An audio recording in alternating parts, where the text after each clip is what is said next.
2020, but it was upended in July. This when President Joe Biden ended his campaign and endorsed Vice-President Kamala Harris. The big question now is, will America get its first woman president or a second term for Donald Trump?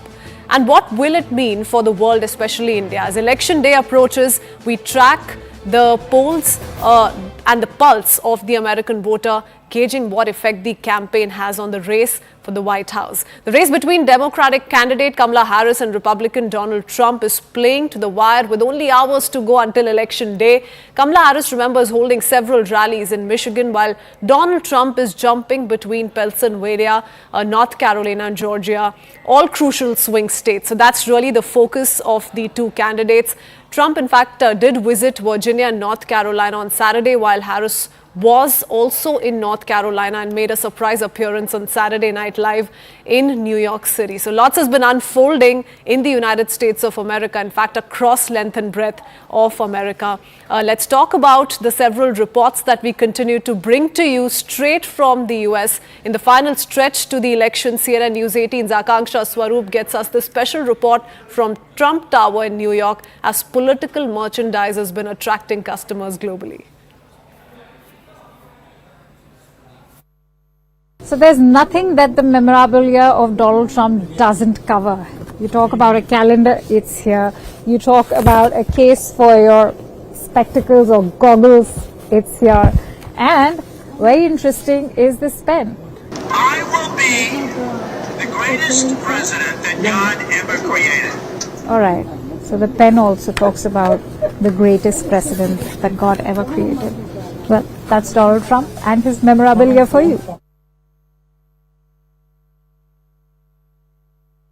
What chai is for Indians is what coffee is for Americans. And to do coffee pe charcha, in fact, I'm joined in by Jagdish Tiwani. Thank you so much, Mr. Tiwani, for joining in on Race for the White House. Let me, in fact, begin quickly by asking you about the phenomenal rise that this US presidential race has seen of Indian Americans. On one hand, you've seen Kamala Harris as the Democratic presidential candidate. On the other hand, the Republicans had Vivek Ramaswamy, in fact, even a Nikki Haley. So have you seen something like this happen in other presidential races? No, I've been here for more than 36 years. I've never seen like this.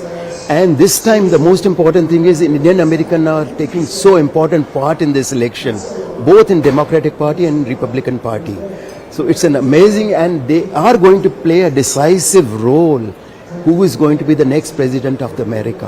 Especially, like I told you, in the battleground state, there are 7 states like Pennsylvania, Michigan, Wisconsin, Arizona, Nevada. Carolina. Yes. So why do you say that they'll be playing a decisive role, considering most of them are leaning towards the Democrats? No, or are they now also looking towards Republicans? Till last election it was like that, but now I have seen slowly Republicans, Indian Americans are leaning towards Republican, especially the Trump. Since Trump was the first president, the number is increasing continuously. Why so? Why is that happening? Because they feel that Trump is pro-India, Trump is good for economics, finance. So they're, it's not only India, but they look at their finance also. He's good for the business. The million-dollar question to end with, who is going to be better for India? Everybody wants to know in India. They keep asking me, is this going to be Kamala Harris or Donald Trump? Yes, like you rightly said, Trump is openly supporting Hindus and Hindus in Bangladesh.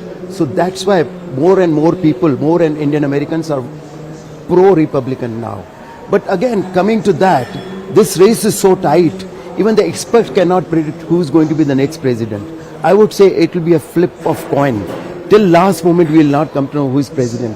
But again, saying that, whoever becomes the USA president, whether it's Trump or Kamala, they are going to have a good relationship with India, because this is new India under the leadership of our Prime Minister Modi, and America today needs India to be on their side, whether it is Trump or Harris. Hey there, a very warm warm welcome to Race for the White House. I am Akanksha Swaroop and we are coming live to you from the CNN studios in New York City. Now, voters in the United States go to polls in just a day on 5th of November to elect their next US president. The US presidential election was initially a rematch of 2020, but it was upended in July. And that is the voter sentiment that CNN is trying to capture for all of our audience in India as well, in terms of what the situation's like from ground zero. This, when President Joe Biden ended his campaign and endorsed Vice-President Kamala Harris in July, things almost took a U-turn for the Democrats. Now, the big question is, will America get its first woman president in Kamala Harris or a second term for Donald Trump? And what will it mean for the world, especially India? That's what we here at CNN News 18 are decoding for you from ground zero, that is the United States. We have Zaka Jacob from Washington, D.C. I'm, of course, reporting from New York City. And Sanjay Suri will also be bringing you live updates. Now, as Election Day approaches, we are tracking the polls and the pulse of the American voter, trying to gauge what effect this entire campaign has on the race for the White House. The race between Democratic candidate Kamala Harris and Republican Donald Trump is playing to the wire with only hours to go until Election Day. Harris is of course, holding several rallies. And what is the focus on? It is on the swing states, Michigan, while Trump is, of course, jumping between Pennsylvania, North Carolina, even Georgia. All of them, remember, are crucial swing states. Donald Trump visited Virginia and North Carolina on Saturday, while Kamala Harris was also in North Carolina and made a surprise appearance on Saturday Night Live in New York City. Let's try and get in a sense of perspective in terms of where is this race headed to and who's going to be entering the White House finally. And to do that, in fact, I'm joined in today by Taryn Rosecrans, who's a Democrat strategist. I'm also joined in by Shad Connolly, who's a Republican strategist. I'm also joined in by Adele Nazarian, who's a senior fellow at the Gold Institute for International Strategy. I'm told that Dr. Sampath Shivangi will also be joining us in just a bit. But let me, in fact, quickly begin with Taryn, in fact. Taryn, I'd like to know from you, why is this becoming such a tightly fought race? Many critics of the Democrat Party have said that this could have been a sure shot win for Kamala Harris had she not been announced in July. Do you agree? I think that this race, always with a truncated timeline, was going to be difficult. Let's be honest. So I do agree that the truncated timeline has made it more difficult for anyone in that position with such a short time frame to get through their policies, their positions. That's just a hard time for voters to get to know you. That being said, I think everyone was very hopeful that Joe Biden was going to be able to run again. And he was very popular in terms of with the Democratic base. And people thought that that was going to be the way to go. I don't think this was the plan. And I think, certainly things change and people are jumped and had to be agile to get this campaign on the go. And I think she's been able to do a good job with the circumstances she was handed. I mean, given the time that she's been given and all the kind of fundraising that she's managed, one has to give her that credit. But Shad, if I could bring you in on why this has been such a closely fought battle, especially from the Republican point of view, I think what sort of hit the headlines as far as Donald Trump is concerned are those 3 assassination attempts. You look at the way it's also made it to T-shirts and all the Trump memorabilia. It's also sort of, skyrocketed his popularity so much so that many of the undecided voters are now opting for the survivor that Donald Trump has emerged out to be. Well, no question about it. Donald Trump's a known quantity, and he did have a roaring economy, and there was peace in the world, and he didn't get America into another war, another endless war. And so I think people are voting on that aspect, and they also see Kamala Harris. They don't really know where she stands. She's not been able to answer basic questions. She didn't have any idea how to distance herself from Joe Biden's policies that are clearly have been failures. And she really didn't have any kind of policy that she stood on strongly. only. Plus her flip-flops, things like fracking and border security, inner city crime. She hasn't been able to establish her policies in any kind of substantive way. And at least people kind of shaking their head going, I'm not sure I can trust her. And while some people will say, boy, I don't like Trump, but I loved his policies, I think you're going to see Trump pull this out and have a second term. All right.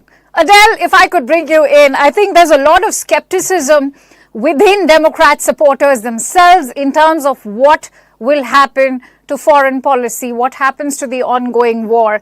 We don't really know whether Americans at the moment are impacted by the ongoing wars, but we've seen the kind of protests that are taking place, especially as far as Gaza is concerned. So clearly the Arab Americans are not happy with the ongoing situation in Gaza and now Lebanon, of course, the disturbances in Middle East. But does that really make an impact on the average American voter? Hi, Akanksha. It's great to be on with you and everyone. It absolutely does make a difference. I think everyone is so sick and tired of these wars. I really hope we don't see a repeat of Vietnam, where there's going to be a forcible draft, let's say, if it's a continuation of the current administration, which would be a President Harris, honestly. I don't see those wars slowing down, to be honest with you. Should she become president again, I see them increasing. I have to say Trump has been, in history, the most anti-war president and has actually had the backing to stand behind his words. I think also it does impact everyday Americans. If you see, this war has directly increased the cost of living. Price increases under the Biden administration again. Groceries are up 21% almost. Gasoline's up 45%. It's crazy. Credit card debt up 44%. The numbers are there. The math is there. And the recent jobs creation report, I have to say, it fell short. And everyone knows that even when jobs reports are released so close to an election, a lot of it is inflated. These are temporary jobs. They're not permanent jobs. And that said, they fell short of what the expectations were. This is going to be a very, very difficult time for everyday Americans going into the 2025 year. And I have to say, Arab Americans, we've seen a big turn. They're coming out in the droves supporting Donald Trump for president. And this is unprecedented in the Republican Party's history.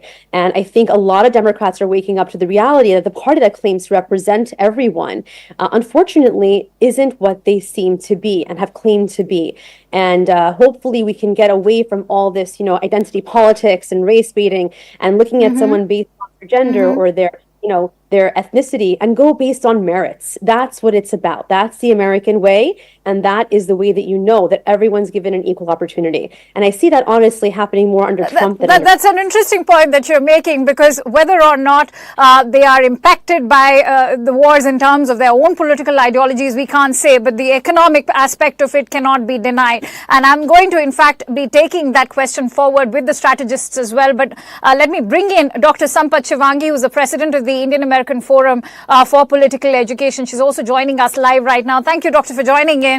I think what's particularly standing out is the way, the role that Indian Americans have played, particularly in the presidential election of 2024. I'd like you to shed light on that, not to forget the fact that, we've also seen many of them who have been traditionally leaning towards the Democrat now choosing to look towards the Republicans as well. There is a great swing of Indian Americans towards President Trump in last several days. Earlier, there was confusion between people who were not sure whether Kamala Harris is pro-Indian, she is Indian heritage or Indian American, which she did not agree on any of those three facts, because if she says she is Indian American or Indian heritage, she is going to lose all the Black and African American support, because they are electing her or voting for her because she declared she is African American or she is a Black American. So that is her biggest point. Why would she care about Indian, maybe 1% of the votes of Indian Americans? Actually, as I mentioned before, 6 years ago when she was a U.S. Senator from her state, I questioned her. I said, can you describe who are you, so that people know whether you have any Indian heritage or Indian American? Because her mother is very close to India. She was very close to her grandfather, and she walked the beaches of Chennai all those years. I thought she'll be more pro-India, but she denied. Why would she care for a 1% votes compared to 18-20% African American votes? So that is my possibility. But she met Modi ji twice. I was there in both the meetings. Actually, 8 months ago, or maybe 10 months ago, she hosted a lunch for Modi ji when he visited US. He had a big meeting with Biden, I think very consequential meetings. But she met him, but I did not Dr. see... Sampath, many over here are saying that, despite her Indian roots, unlike a Donald Trump who's openly gone on record to in fact condemn the kind of violence that's taken place against Hindus and Christians in Bangladesh, Kamala Harris has not really stood up for the rights of Indians, especially the Hindus. So do you think that factor could also be weighed in by the Indian Americans when they, go to polls tomorrow on 5th of November? Absolutely, no doubt on that.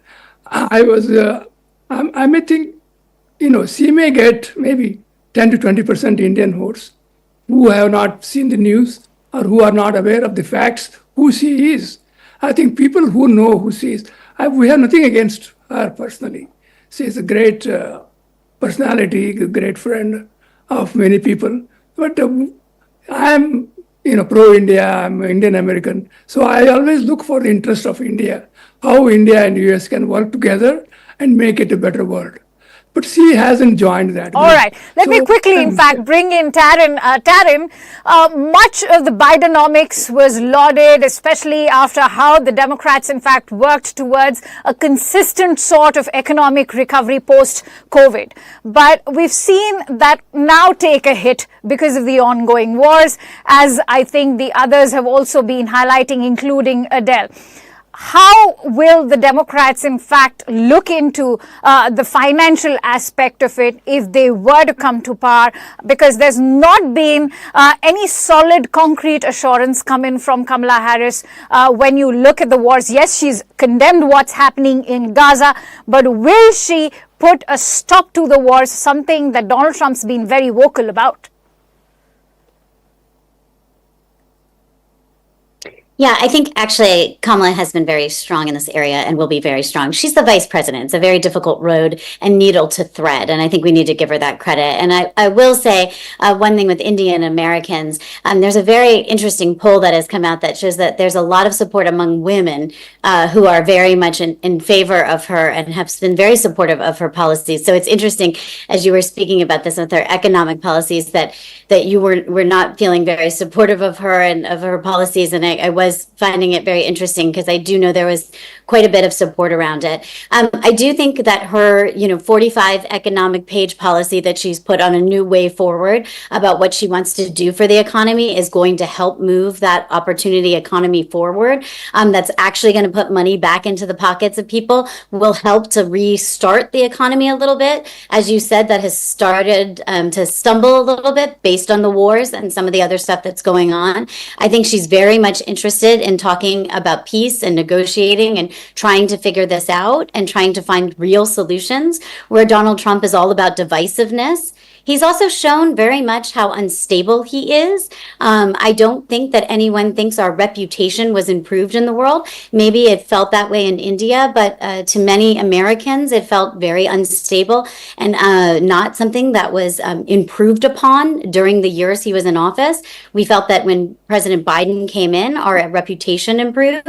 And while we are facing a war right now, we believe that Kamala Harris could be someone who could actually be a stable and calm leader who might be able to move us forward on negotiating and having something that might not further these agitated, things that we're seeing in the world right now. Shad, given that Kamala Harris may, still, there may be skeptics who may be questioning the Democrat stance on the wars. The fact of the matter is that it could be the women voters, especially the urban ones, who could cost Donald Trump mighty, because if you look at it in terms of black and white, this election is largely becoming one which is about pro-choice and also because of the outlook on foreign policy. Yes, Donald Trump has scored a 10 on 10 when it comes to his stance on foreign policy, but when it comes to the whole debate about having the access and the right to your own body, this is one debate which Kamala's been winning through and through.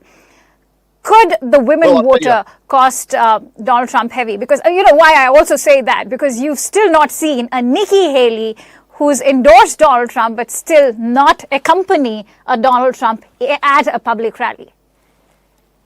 Well, Nikki was my governor in South Carolina when I was state party chairman. That question's for Shai.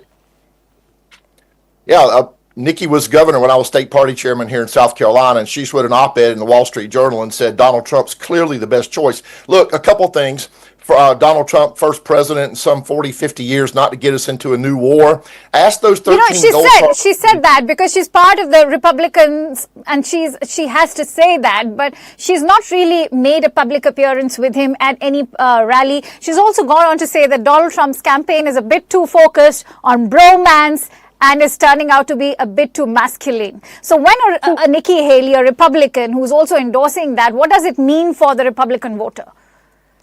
Well, so I'm trying to get to that.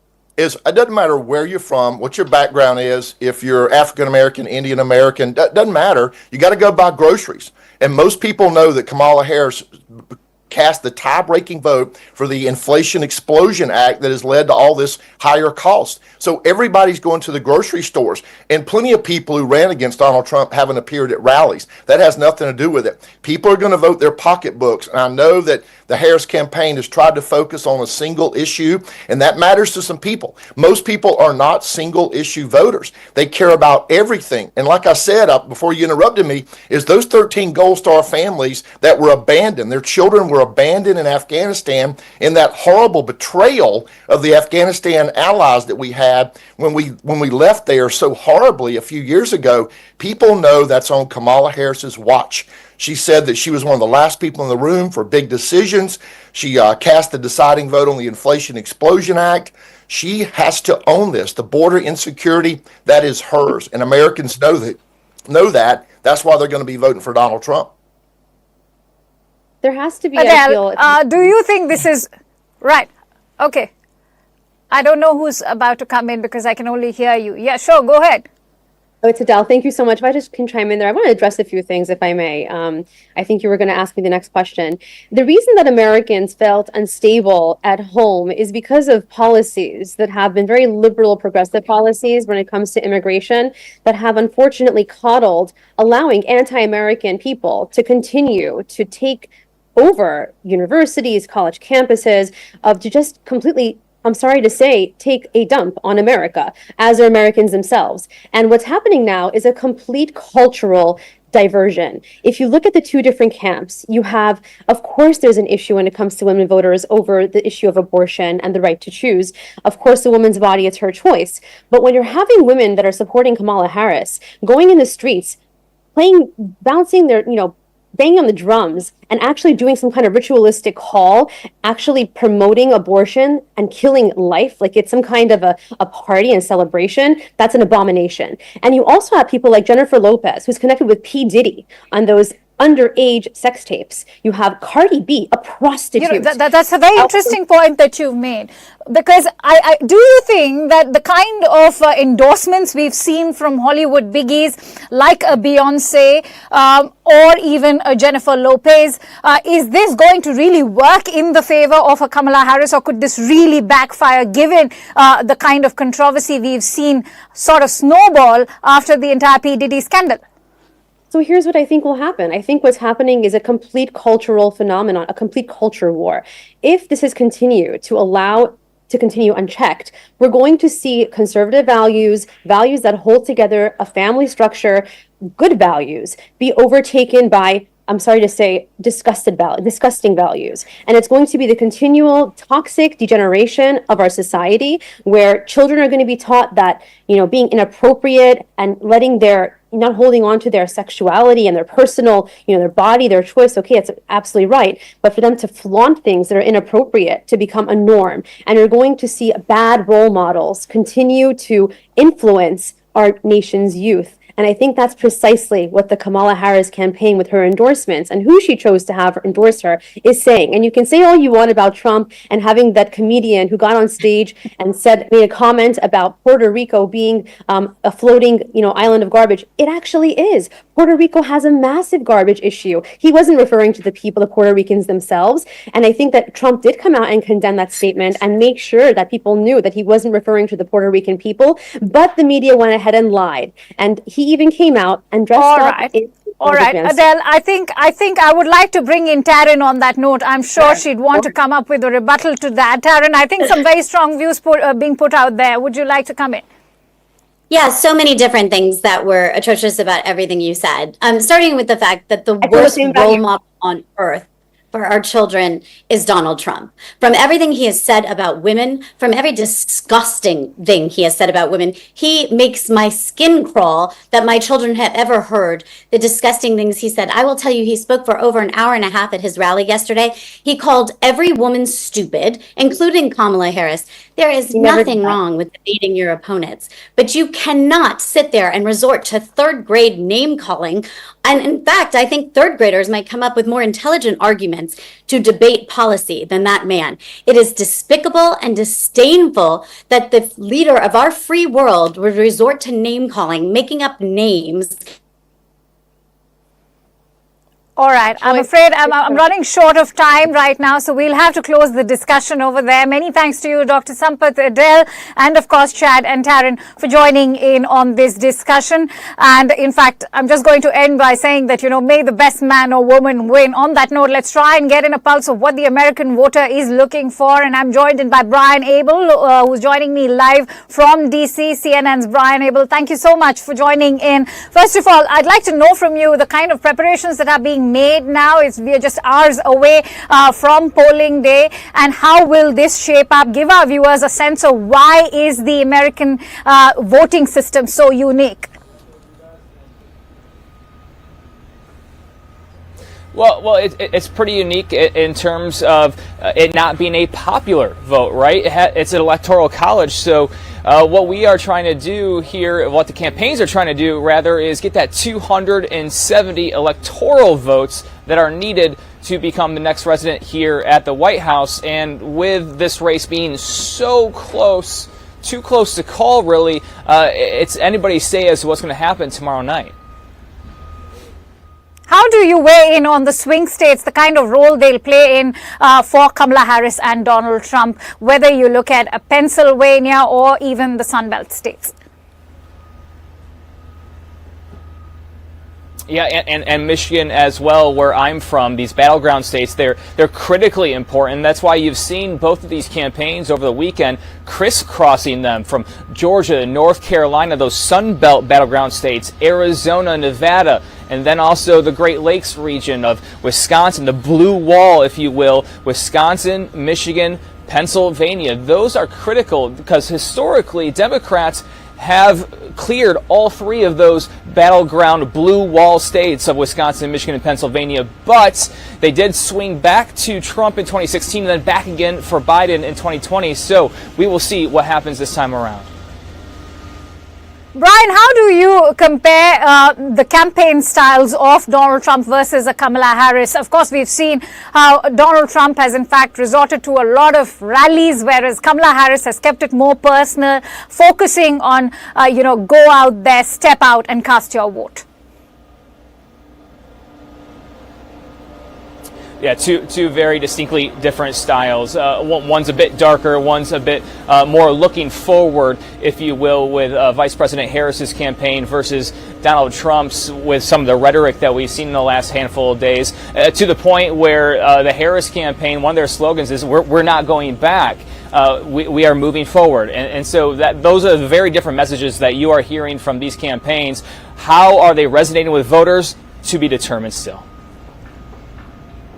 Do you think that the deciding factor could very well be the American women? Because I think this debate has finally become about pro-life versus pro-choice.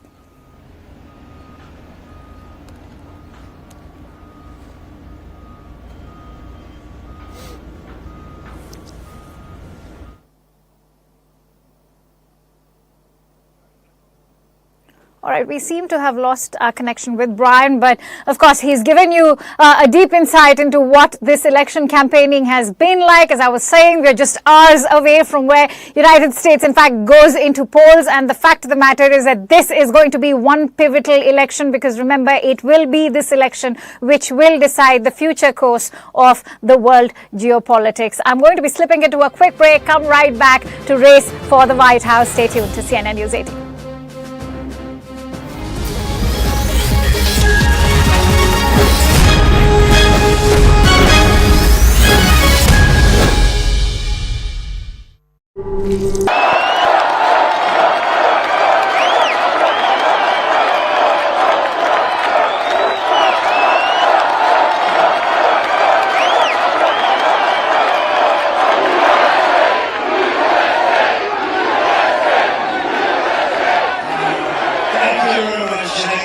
It has to do with a little bit of intelligence. And I have a piece of glass over here, and I don't have a piece of glass there. And I have this piece of glass here, but all we have really over here is the fake news, right?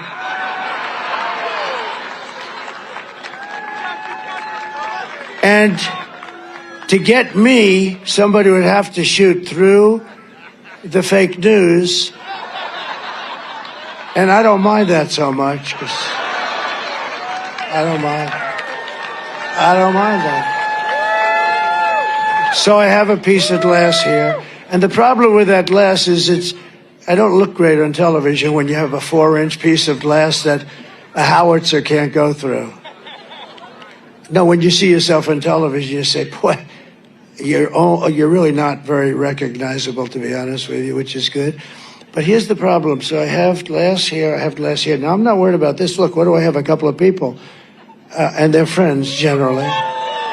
There are a couple of people I don't like in that group, but that's like, no, but look at it. Look at it. I have nobody here. What do I need this piece? But where I think I do need a piece is here.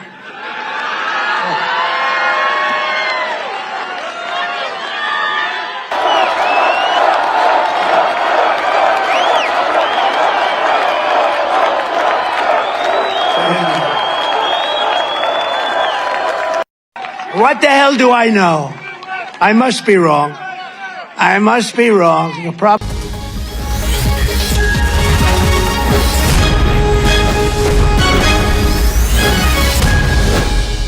Welcome back to Race for the White House, where CNN News 18 will bring you our live and rolling coverage, uninterrupted one for 100 hours as far as the US presidential election is concerned. Do tune in for all the latest updates and for insights into how this election is shaping up minute by minute. We'll keep you posted. For now, let's also break down for you how the US election actually takes place, and what is so critical are the 7 battleground states. CNN News 18's Zaka Jacob, in fact, breaks down all the maths for you. Have a quick look. It is the race for the White House. They're calling it the closest election in a generation. We'll tell you why. We'll break it down on the magic wall for you. Let's start from 8 years ago, the shock victory of Donald Trump, pipping Hillary Clinton to become the president of the US in 2016. He won with 307 electoral college votes, even though in the popular vote, Hillary Clinton got 48% of the popular vote and Donald Trump manages 47%. In fact, Hillary Clinton had 3% more popular vote, 3 million, in fact, 3 million more popular votes than Donald Trump, and yet she went on to lose because she lost some key battleground states. This was 2016, the shock result where Donald Trump came from behind and defeated Hillary Clinton despite losing the popular vote. Then in 2020, bang in the middle of COVID, after the rather tumultuous 4 years of a Trump presidency, Joe Biden, the Democratic candidate, beat Donald Trump. Donald Trump did not get a second term because Joe Biden swept both the popular vote. In fact, he had more than 50% of the popular vote,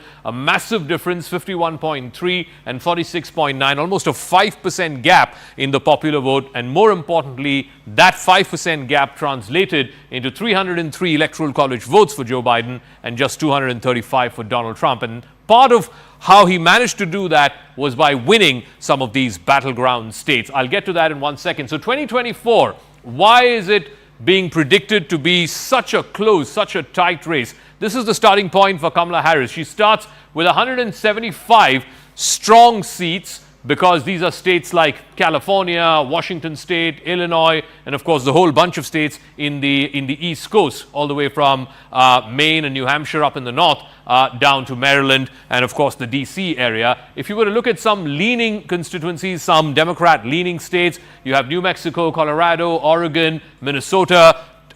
Tim Walz comes from Minnesota. So that takes her to 226. So 226.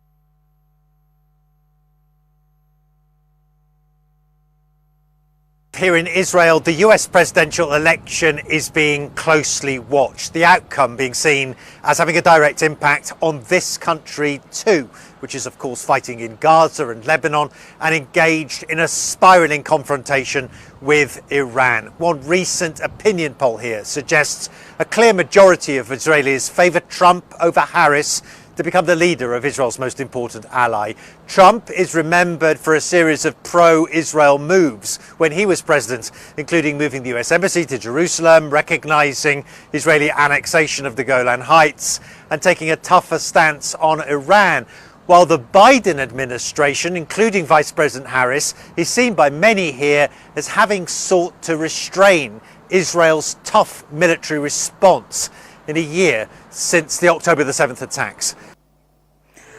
All right, so Donald Trump and Kamala Harris going toe and toe, and we don't know really where this will be, because many are saying that there could just be a last-minute toss-up as far as this entire election is concerned. It is one nail-biter of a US presidential election. We'll keep bringing you all the latest updates. Stay tuned to Race for the White House. We'll be back after a quick break.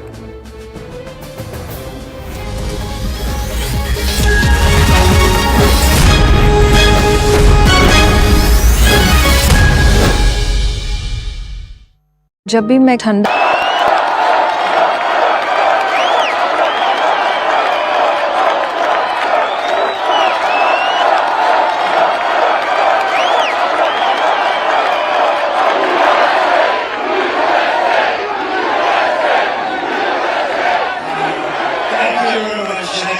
It has to do with a little bit of intelligence, and I have a piece of glass over here. And I don't have a piece of glass there. And I have this piece of glass here. But all we have really over here is the fake news, right?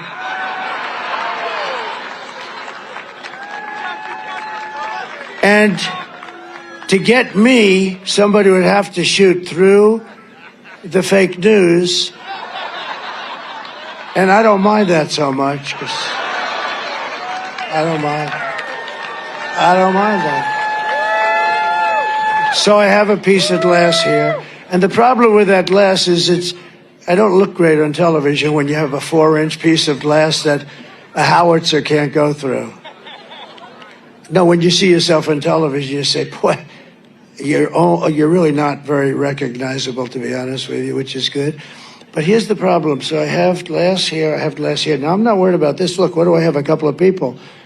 And they're friends, generally. There are a couple of people I don't like in that group, but that's like, no, but look at it. Look at it. I have nobody here. What do I need this piece? But where I think I do need a piece is here.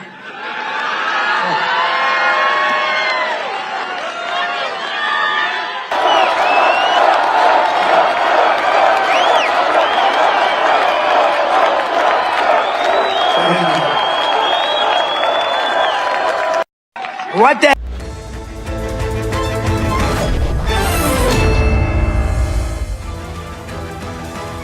Welcome back. Now, amid frosty ties between India and Canada, Justin Trudeau continues to give a free run to Khalistani elements. 3 incidents show how Khalistani extremists have been getting a free run in Canada. First is Brampton. The devotees there, including women and children at the Hindu Sabha Mandir, were targeted by Khalistani supporters. Videos show a group of men wielding sticks and attacking devotees outside the temple. And what's even more shocking is that the Canadian cops were seen shielding the Khalistanis while the devotees were detained. In Surrey too, Hindu temple was targeted. In Brampton again, the consular event to provide services to Indians and Canadian citizens was targeted. Even India has condemned these attacks and has demanded action against the Khalistani extremists. Canadian MP Chandra Arya has also condemned these attacks, saying that the red line has been crossed by the Khalistani extremists. He even hinted at the infiltration by Khalistanis in the Canadian agencies, which goes on to in fact only indicate that they're also sort of wielding much influence on the Canadian law enforcement, something that is also being echoed as far as High Commissioner Verma of India is concerned. He also said that it is not like the problem is the Sikh diaspora, but it is these troublemaking Khalistanis who have now been given much weightage by the Trudeau administration, and to a great extent even the opposition, which is headed by Pierre Poilievre, has not really condemned the Khalistan extremism. That is the big question we will in fact be indulging into, that is the Khalistan extremism now getting a free hand from the Trudeau administration. We bring you a quick report before we bring in our guest.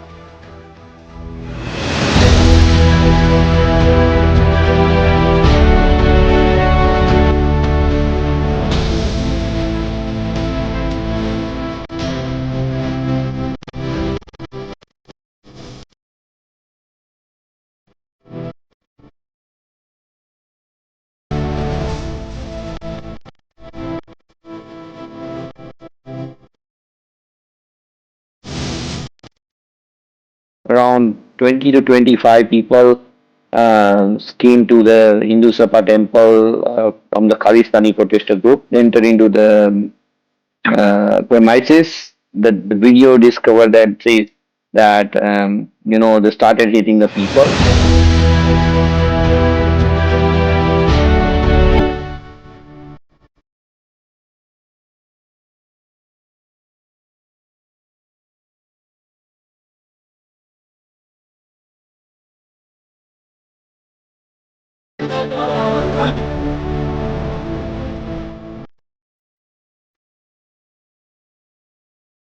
Canadian government is playing politics with this issue. It is trying to please certain minority groups in Canada. This is the first broad daylight attack on the devotees in this country.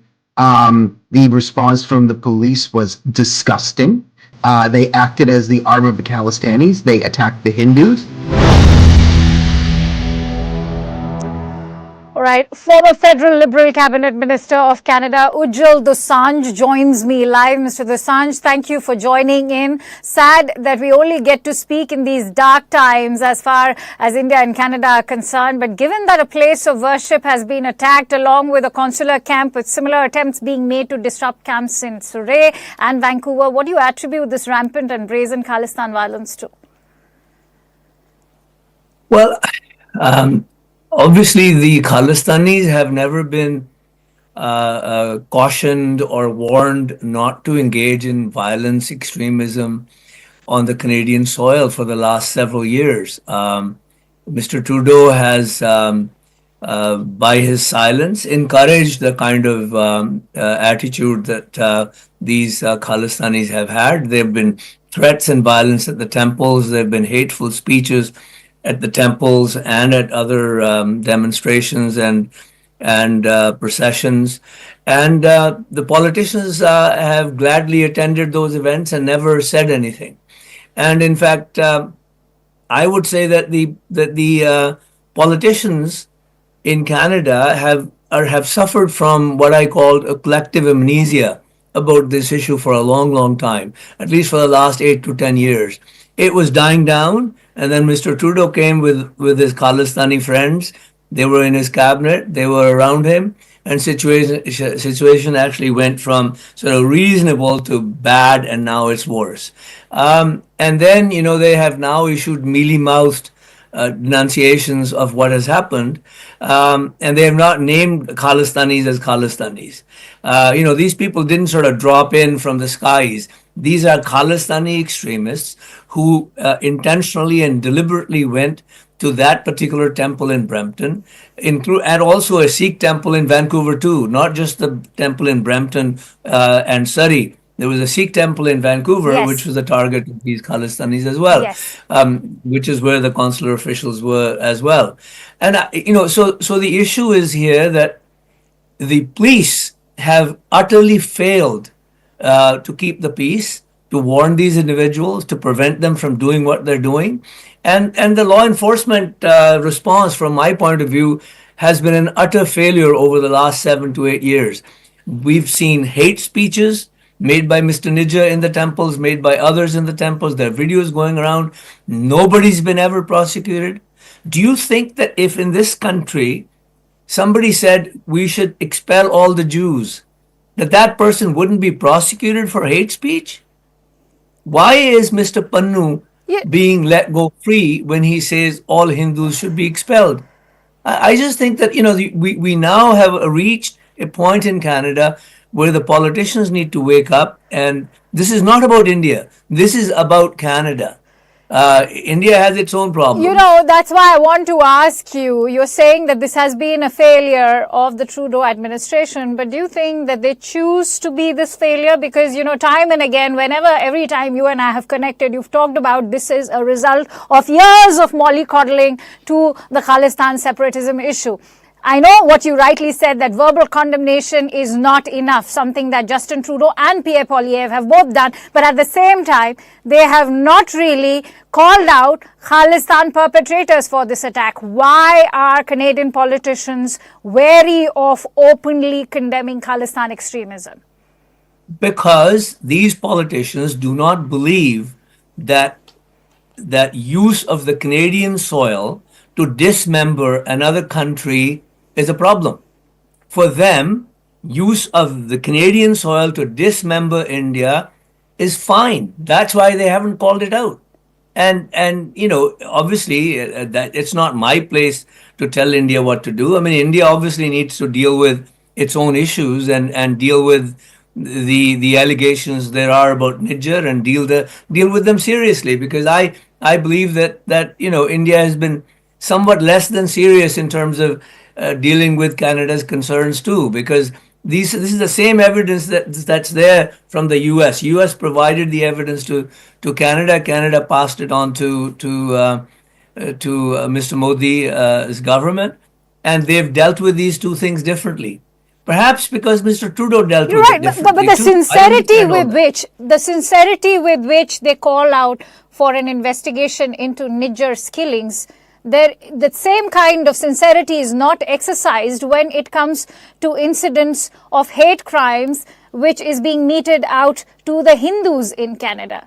You can go ahead and cancel Diwali events, fine, but you cannot resort to this kind of extremism, violence. In fact, the RCMP is arresting Hindu devotees when these very devotees are being attacked in their own place of worship. What explains this discrimination, particularly towards the Hindus?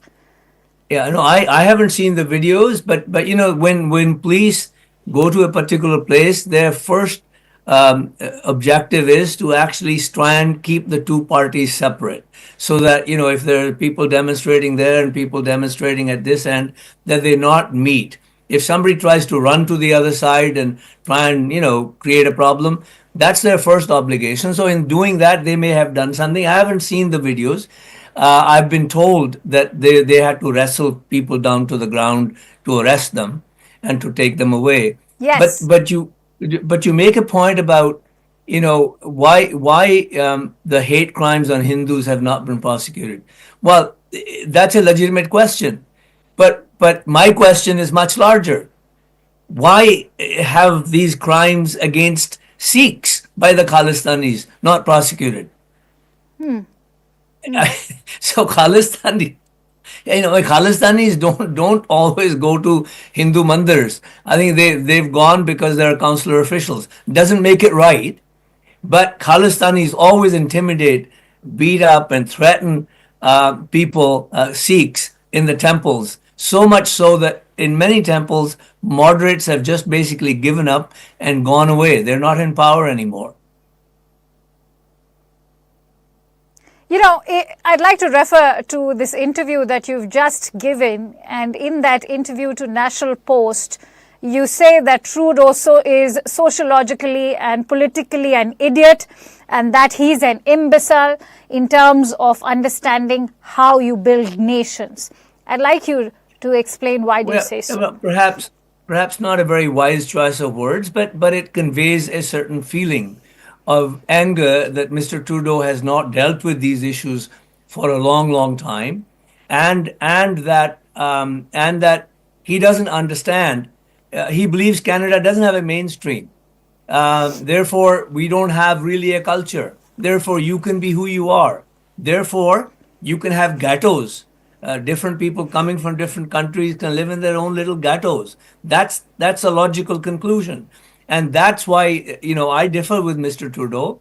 I think when immigrants come to this country, the politicians of this country must make demands on them and say, you must learn Canadian values. You must learn ways of how we do things. This is a different culture, different laws, different country. But Mr. Trudeau basically says, you come to this country, you can be who you are. And now we are actually, witnessing the results of that ignorance on part of Mr. Trudeau that he's displayed for so long. Considering the Brampton attack has arrived a day after Pannu threatened to attack Hindu temples, is this entire act a testament to the free hand that Khalistan extremism is gaining after downgrading of diplomatic ties between New Delhi and Ottawa? And is this just the beginning of darker times that we will see in terms of diplomacy between the two nations? Well, that's my sense. I think what's happening is obviously the Khalistanis know that government of India and government of Canada are at loggerheads. Therefore, if they now have free reign in doing what they're doing. They've been doing these things for a long time, but to Sikhs, and now they're doing this at the Hindu temples, and that makes it somewhat different, but not very different. But they've never done anything about the Sikh temple violence. And, hopefully they'll do something about the violence at the Hindu temples. Mr. Shiv Bhaskar, who is a representative of the Hindus, in fact had conveyed his disappointment and his sheer anger towards Pierre Poilievre when he cancelled the Diwali event. That's why I want to ask you, many have been pinning their hopes on Pierre Poilievre to come to power and perhaps rescue this drowning relationship between New Delhi and Ottawa. Do you really think that the problem is only Justin Trudeau, or does it go beyond that? Well, obviously, Mr. Poilievre has shown that he can succumb very easily to pressure. Otherwise, there was no logical reason for him to cancel an event that's been going on for a number of years. I attended those events, Diwali events, when I was the MP. They were organized by the Conservatives, but they were attended by all of the MPs from all of the political parties, many of the MPs. But Mr. Poilievre has buckled under because there are Khalistanis in his caucus. And those Khalistanis have connections with Khalistanis in Mr. Trudeau's caucus. I wouldn't be surprised that they talked about this before this event was cancelled. But be that as it may, but I say to you that there is no political party today in Canada, federal political party, that's prepared to actually call a spade and name Khalistanis for doing violence at the Hindu temples and at the Sikh temple in Vancouver and make them pay the consequences of their actions. Quickly before I let you go, Mr. Dosanjh, we've heard India's Ministry of External Affairs send a word of caution over there to Canada. But how much of an impact will our request have when they're talking about protecting the interests of all the Hindus over there? Well, look, we all have our problems. Like India has its problems, we have our problems. Most of us are Canadian citizens, and therefore we are the responsibility of Canada. We should be, we, the Canadians, should be asking the Canadian government to safeguard all of us in every possible fashion that we can do. India obviously would do what India would do, send a note, talk, make statements. Countries do that because there are many Indian citizens who live in Canada. I can understand their concern. But this is essentially an internal matter for Canada, which Canada has failed, miserably failed to deal with in the past. We shall see whether it deals with it properly now. Perhaps that's why, there are voices coming in from New Delhi. But many thanks to you, Mr. Dosanjh. It was a pleasure connecting with you, as is always. Thank you so much for joining in on CNN News 18. Thank you. And with that, it's a quick wrap from my end. Thank you so much for watching Race for the White House. We will be back same time tomorrow with the latest updates. Do tune in because remember, November 5th is the day that the United States goes to polls. Don't miss it. Thank you so much for watching Race for the White House.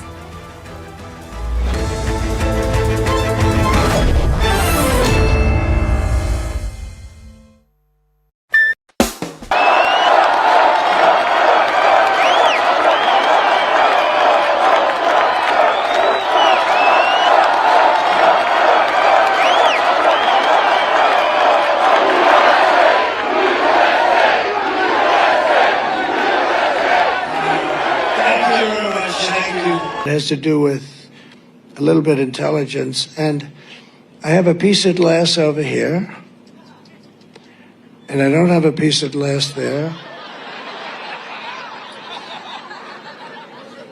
And I have this piece of glass here, but all we have really over here is the fake news, right?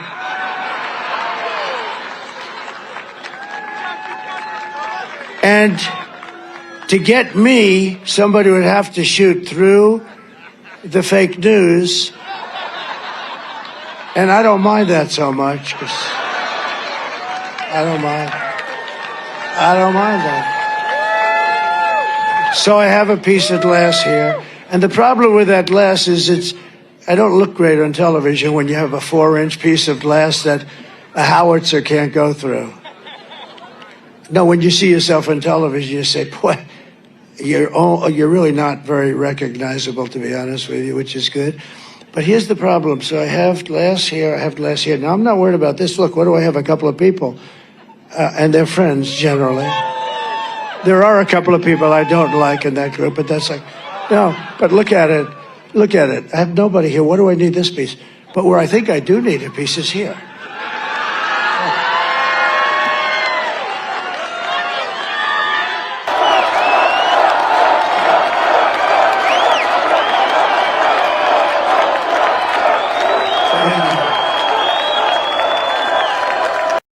What the hell do I know? I must be wrong. I must be wrong. Probably it was probably Biden or the other one that said, screw him, don't give him the glass. Oh, you don't think? Let me tell you what. Secret Service guys were very brave when I got shot. They stood right in the line of fire.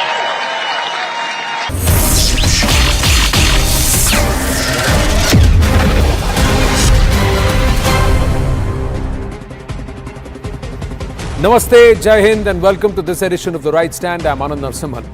Here on The Right Stand, we have constantly unmasked Justin Trudeau's doublespeak.